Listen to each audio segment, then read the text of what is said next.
تو میں جو بات لے کے چلا تھا جلدی سے سمیٹ کے ختم کرتا ہوں. میرے بھائی اس زمانے کا جو سب سے بڑا چیلنج ہے وہ کیا ہے؟ بے حیائی اور دولت کی غلط تقسیم. دنیا کے چند ڈکٹیٹر قبضہ کر کے بیٹھے ہوئے ہیں دولت پہ, جو سودی نظام ہے. اپنے گھروں کو بے حیائی سے پاک کرو. دنیا کو مت دیکھو دنیا کہاں جا رہی ہے. اس بے حیائی کو کنٹرول کرنے کے لیے چند کام کریں آپ. پہلے تو بتاؤ اس کو کنٹرول کرنا ہے کہ نہیں کرنا. سب سے پہلی بات, یوٹیوب پہ کوئی بھی بے حیائی والی ویڈیو کو پروموٹ کر رہا ہے, اپنی بیوی کو بے پردہ, میں یہ نہیں کہہ رہا کوئی بیچاری شریف عورت اسکارف میں آ رہی ہے آپ اس کو بھی طنز کرنا شروع کر دیں. جو بھی اپنی بیوی کو اپنی بہنوں کو کی بیہودہ ویڈیو بنا بنا کے یوٹیوب پہ ڈال رہا ہے, آپ اس پہ نیگیٹو کمنٹس کرو. بعض لوگ تھوڑی سی غیرت ہوتی ہے ان میں, کوئی ان کو تھوڑا سا شرم دلانے والا ہو تو ان کو توبہ کی توفیق مل جاتی ہے. جو بالکل ہی غیرت لیس ہیں وہ تو گالیوں سے اور خوش ہوتے ہیں. ان کو تھوڑے سے تنبیہ کرو ان کو, بھئی آپ کیا کر رہے ہو, یہ اچھا کام نہیں ہے. نہیں علی المنکر ہر شخص پر اپنی استطاعت کے بقدر فرض ہے, تاکہ لوگ ایسی ویڈیو کو پروموٹ نہ کریں, اپریشیٹ نہ کریں. دوسرا کام آپ نے کیا کرنا ہے, اپنے گھروں میں اپنی بچیوں کو کنٹرول کرو. دیکھو مسلمان بچی کا لباس ادھورا ہوتا ہے یا پورا ہوتا ہے. آپ کا بیٹا, آپ کا لڑکا جب پورے کپڑے پہن سکتا ہے تو آپ کی بیٹی پورے کپڑے کیوں نہیں پہنتی؟ فوراً لوگ باتیں کرنا شروع کر دیتے ہیں, اتنی سی بچی کو شریعت کے حکام کا پابند بنا رہے ہو, ابھی تو بچی ہے. اتنی سی بچی کو استنجے کا طریقہ سکھاتے ہو کہ نہیں سکھاتے؟ واش روم میں کیسے جانا ہے, کیسے یوز کرنا ہے, کیسے پانی یوز کرنا ہے سکھاتے ہو کہ نہیں سکھاتے؟ یا یہ کہتے ہو ابھی تو بچی ہے بڑے ہو کے سیکھ لے گی؟ بھائی ایک دفعہ گندگی جب عادت پڑ گئی اس کو گندگی کی تو بڑے ہو کر پھر وہ گندگی سے توبہ نہیں کرے گی.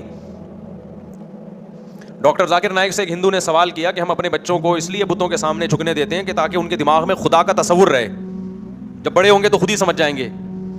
ڈاکٹر صاحب نے بڑا اچھا جواب دیا کہ آپ بچے کو ابھی سے پتھروں کے سامنے جھکنا سکھا رہے ہو تو بڑے ہو کر پھر انہی کے سامنے جھکے گا. وہ بچے کو جو بات بچپن میں دماغ میں ڈال دی وہ ایسے نقش ہو جاتی ہے جیسے پتھر پہ لکیر, وہ مٹی نہیں ہے. تبھی علماء کہتے ہیں نا بچپن میں بچے کو قرآن حفظ کرواؤ, بچپن کا یاد کردہ ہمیشہ یاد رہتا ہے. الحفظ کالصغر, الحفظ فی الصغر کالنقش فی الحجر, کہ بچپن کا حفظ کرنا ایسے جیسے پتھر پہ آپ نے نقوش بنا دیے, وہ مٹتے نہیں ہیں. تو میں دیکھتا ہوں لوگ اپنے بیٹوں کو 6 سال 7 سال 8 سال کے بیٹے پورے کپڑے پہنے ہوئے ہوتے ہیں اور بیٹیاں اسکرٹ پہنی ہوئی ہیں, سلیو لیس کپڑے پہنے ہوئی ہیں. بھائی آپ کیوں اپنی بچیوں کو بے حیا بنا رہے ہو؟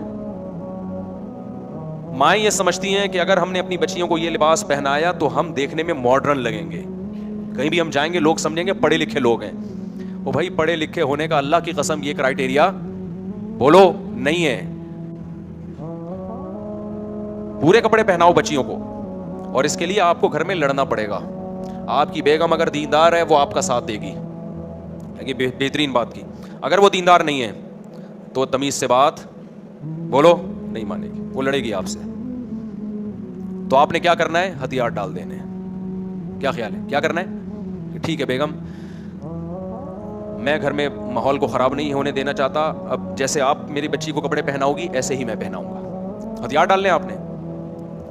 اگر آپ نے ہتھیار ڈال دیے نا تو یقین کر لو آپ کا فیوچر انتہائی بھیانک ہے, کیونکہ یہ وہ دور نہیں ہے جو پہلے دور تھا. اس میں اگر بچی پہ تھوڑا سا کنٹرول ختم ہو گیا نا تو وہ فوراً بوائے فرینڈ کی طرف اگلا اسٹیپ ہوگا اس کا, سمجھتے ہو؟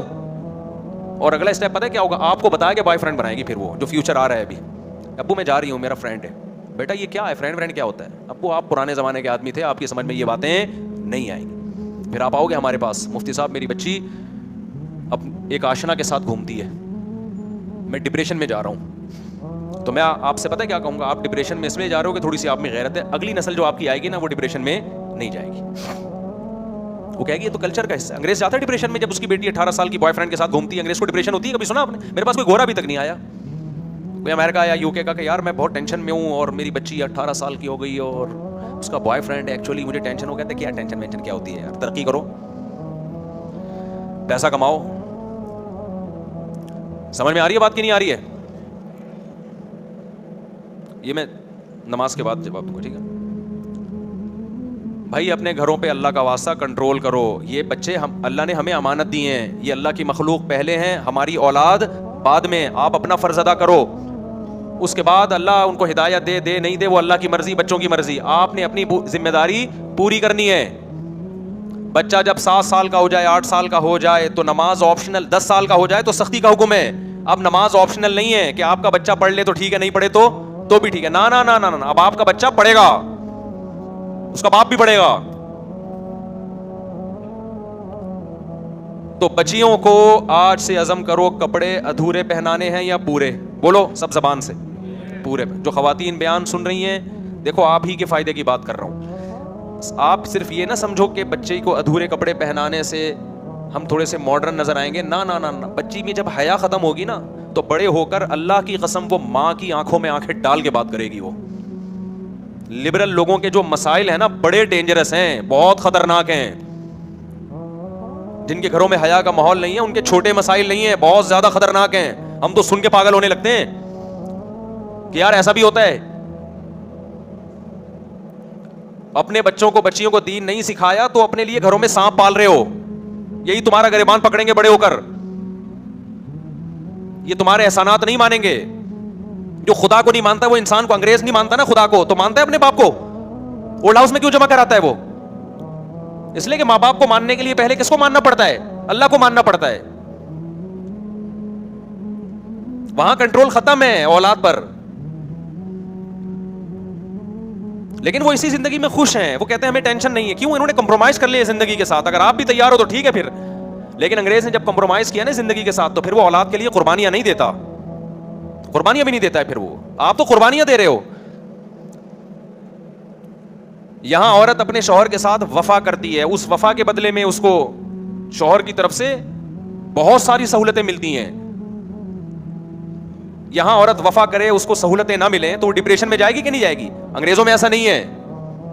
ان کو نہ شوہر کی طرف سے کوئی بڑی سہولتیں ملتی ہیں, لیکن انہوں نے کون سا کوئی بہت زیادہ اس کے لیے قربانیاں دی ہوتی ہیں.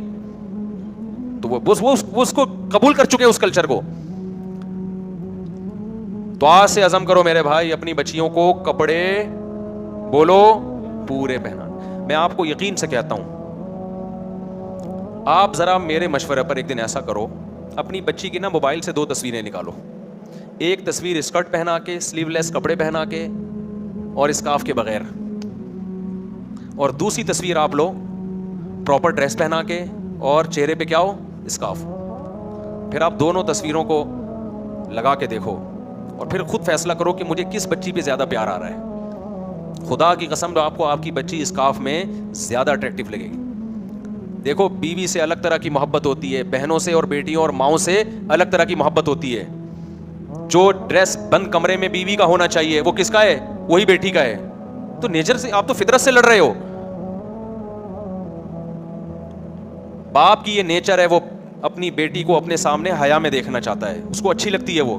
اگر بچپن سے آپ نے حیا ختم کر دی, بڑے ہو کر وہ آپ کو اچھی نہیں لگے گی, اچھی نہیں لگے گی آپ.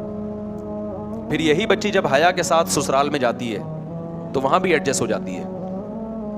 حیا کے بغیر جائے گی سسرال میں بھی ایڈجسٹ, بولو نا, نہیں ہوگی. شوہر کے ساتھ بھی ایڈجسٹ نہیں ہوگی, تو زبان چلانا سیکھے گی وہ. تو ایک کام تو سب سے زیادہ اہمیت کیا کرنا ہے, بچیوں کو کپڑے پورے پہنانا. اور اگر بیگم صاحبہ اس میں رکاوٹ بنے, ساری خواتین رکاوٹ نہیں بنتی, بہت سی آپ کی اس پیشکش کو قبول کریں گی, خاص طور پہ جو میرا بیان سن رہی ہیں وہ تو کہیں گی بہترین بات کی مفتی صاحب نے, لیکن بہت سی رکاوٹ بنیں گی. وہ کہیں گی کہ نہیں, ہم کوئی مولوی نہیں ہیں, ہم نے زمانے کے ساتھ چلنا ہے. ابھی بچی پہ کیوں احکامات لاگو کر رہے ہو؟ آپ کون ہوتے ہو؟ میری اولاد نہیں ہے کیا؟ میری مرضی سے کپڑے نہیں پہنے گی؟ تو اس میں آپ نے بزدلی نہیں دکھانی ہے, سمجھ رہے ہو؟ اس میں آپ نے دیکھو کچھ چیزیں ایسی ہوتی ہیں جن پہ انسان کمپرومائز نہیں کرتا. ہم نے بھی زندگی گزاری نا, اتنی شادیاں کی ہم نے, بچے بھی, ہمارے کوئی خاندانوں میں تھوڑی شادیاں ساری باہر ہی ہوئی ہیں, تو ہم بھی ان تجربوں سے گزرے ہوئے ہیں. بعض دفعہ آپ کی بیگم آپ کا ساتھ دے رہی ہے, پیچھے سے اس کی اماں اس کو پن کر رہی ہوتی ہیں. کیا کر رہی ہے؟ اپنے میاں کی باتوں میں. میری والدہ جب رخصت ہو کے آئی نا, ہمارا گھرانہ تھا ابا کا مذہبی, تو تو میری والدہ بتاتی ہیں صبح صبح نا 4 بجے تہجد کے ٹائم پہ لوٹوں کے بجنے کی آواز آنا شروع ہو جاتی تھی. لوٹے دائیں سے وضو کے لیے نا, لوٹے دائیں سے بھائی ہونا آواز آتی تھی لوٹوں کے بجنے کی. تو آپ کا گھرانہ اگر دیندار ہے, اگر آپ کی زوجہ کسی کے ساتھ کمپرومائز کرے تو بعض دفعہ زوجہ کے ابا, اس کی اماں, وہ خراب کرنا شروع کر دیتی ہیں اس کو. یہ تو صبح شام کیس آتے ہیں کہ یار مفتی صاحب میں اپنی بیگم کے ساتھ بالکل صحیح چل رہا ہوں, پتہ نہیں جب اماں کے گھر سے ہو کے آتی ہے اس کا دماغ کیوں خراب ہوتا ہے. یہ بہت کامن مسئلہ ہے لوگوں کے ساتھ. اگر میں ہاتھ اٹھوانا شروع کر دوں, میرا خیال ہے 99 شادی شدہ 99% لوگ یہاں بھی ہاتھ اٹھا کے کہیں گے میرے ساتھ بھی یہی مسئلہ ہے. یہ سب یہ کہیں گے, کہہ رہے ہیں اچھی بھلی زندگی گزر رہی ہوتی ہے, جب اماں کے یہاں سے ہو کے آتی ہے تو پتہ نہیں کیا ہو جاتا ہے اس کو. ہونا تو یہ چاہیے تھا جب اماں کے ہاں سے ہو کے آئے تو اور زیادہ محبتیں بڑھ جائیں. اماں نے ایسے صوفے انسٹال کر کے بھیج دیے, بیٹا کیا اچھا داماد ملا, لیکن الٹا ہو رہا ہے معاملہ. اماں کیا کرتی ہے, پٹیاں پڑھا دیتی ہیں, سوائے ان اماؤں کے جو میرا بیان سن رہی ہیں, کیونکہ نیچے پھر کمنٹس آنا شروع ہو جاتے ہیں. تو آپ نے کمپرومائز نہیں کرنا اس پہ. یہ چھوٹا نقصان نہیں ہے, فیوچر میں بہت بڑا نقصان ہے اس کا.